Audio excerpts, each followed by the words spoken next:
Thanks for joining us on the news this hour. A district court in Finland has ordered the remand of Biafra agitator Simon Ekpa on suspicion of public incitement to commit a crime with terrorist intent. The court made the decision on Thursday after the Central Criminal Police arraigned him for his role in terror plaguing Nigeria's southeast region. Crime Commissioner and head of the investigation, Otto Heaton, said the police suspect that the man has promoted his efforts from Finland with means that have led to violence against civilians in the region of southeastern Nigeria. Mr. Heaton also told the court there were 4 other suspects in Finland the police believed were financing Mr. Ekpa's operations. The report describes Ekpa as a native of Lahti, a city in Finland with Nigerian roots. It's not the first time the police would be arresting Mr. Ekpa. In February 2023, they arrested him in a private apartment in Lahti, but released him on the same day. Meanwhile, Chief of Defense Staff General Christopher Musa has expressed happiness with the arrest of Simon Ekpa in Finland. He hopes this will be a step towards his extradition to Nigeria so that he will face justice. The CDS has always called for the arrest of Simon Ekpa following his deep involvement in fueling terrorism in southeast Nigeria. He said he's glad that the international community is partnering with Nigeria in the fight against terrorism.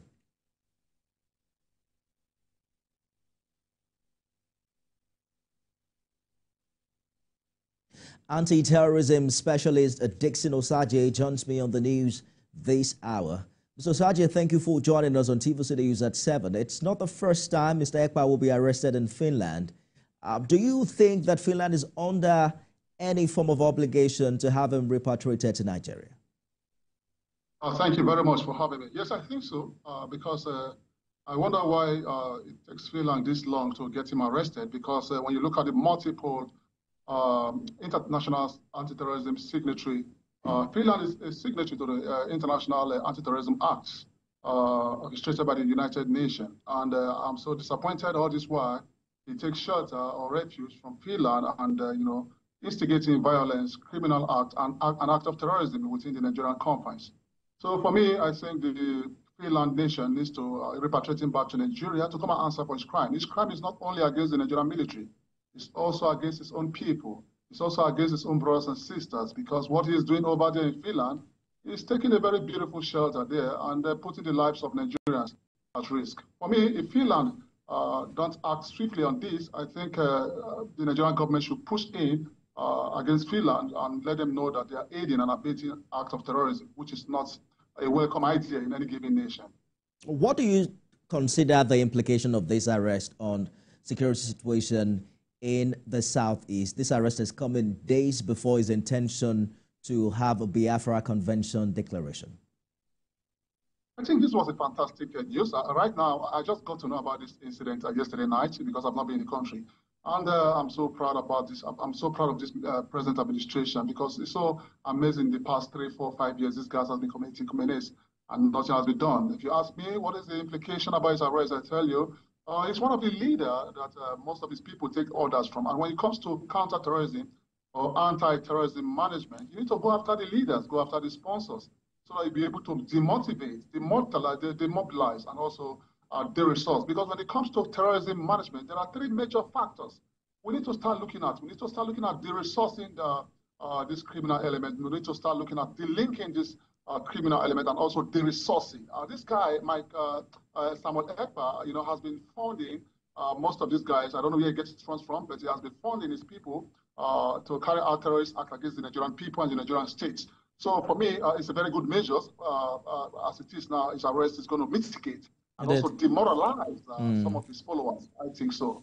Quickly, how do you react to those who have said Nigeria should respond differently than it did 54 years ago to secessionist movement, that there are alternatives in dialogue, identifying the stakeholders and talking with them? Fantastic question. Fantastic question. You see, for me, first of all, I think I will blame the Nigerian military about the emergence of Samuel Ekpa. That is why sometimes we need to be very careful in the activation or in the dispensation of use of force. Use of force must always be seen as the last resort. If you don't use it as a last resort, you're going to cause yourself more trouble. And that is why you see every 20th of October, a group of Nigerian police officers and men will be at the toll gate trying to ensure that no guys come there to come and carry out protests. This is a fallback of the negative effect of what our guys did.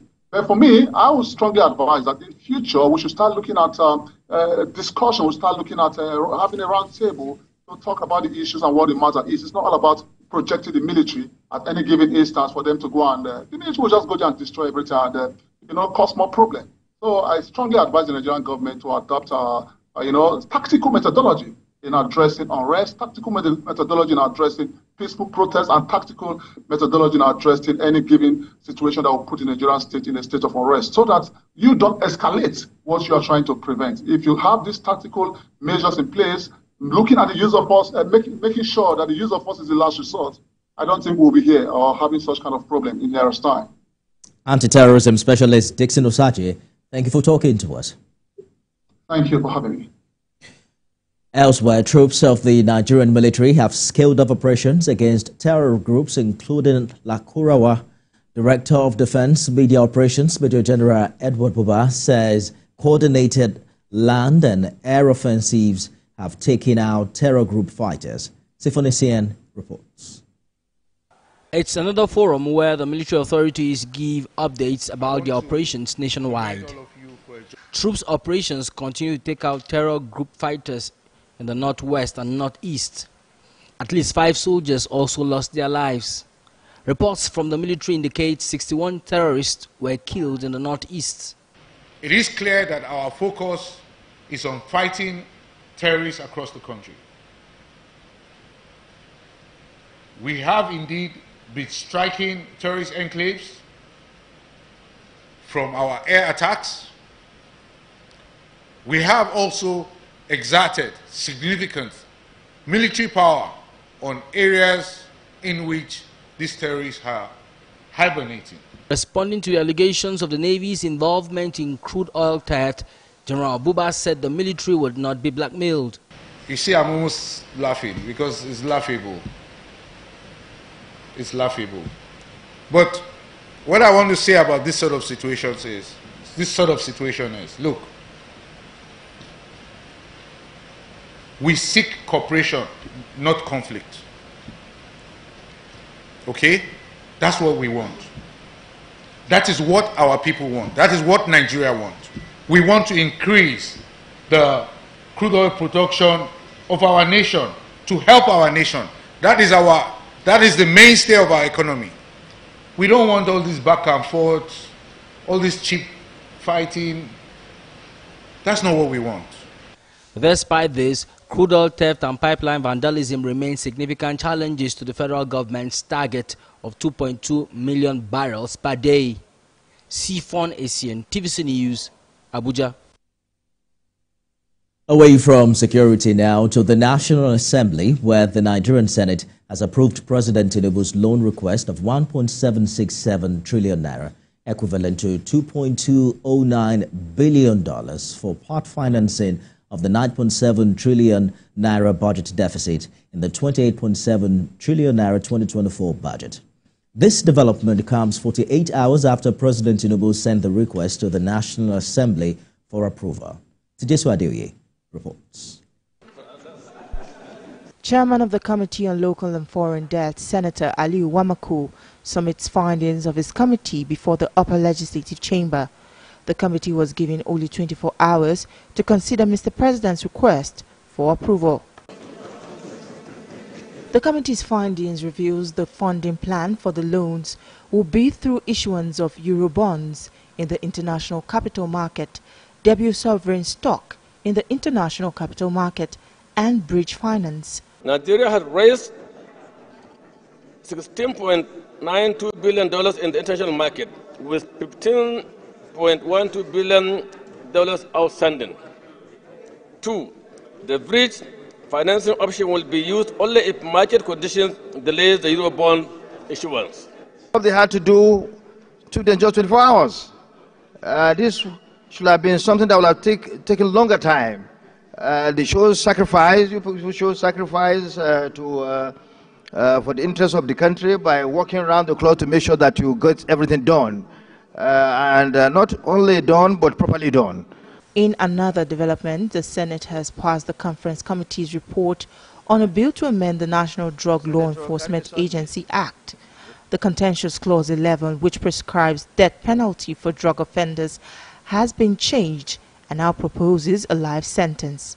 The Conference Committee adopted the House version of life imprisonment rather than the Senate version of death sentence, against the backdrop of the fact that right now, Mr. President, distinguished senators, we have 52,901 people arrested for this crime between 2021 and now. 52,901. If the Senate version is adopted, that means all the 52,901 will be executed. Also following a motion by the Senate's Chief Whip, Senator Tahir Monguno, the Senate has also urged the Nigerian Armed Forces to establish armed camps at endangered local government areas in Borno State. TVC News, Abuja.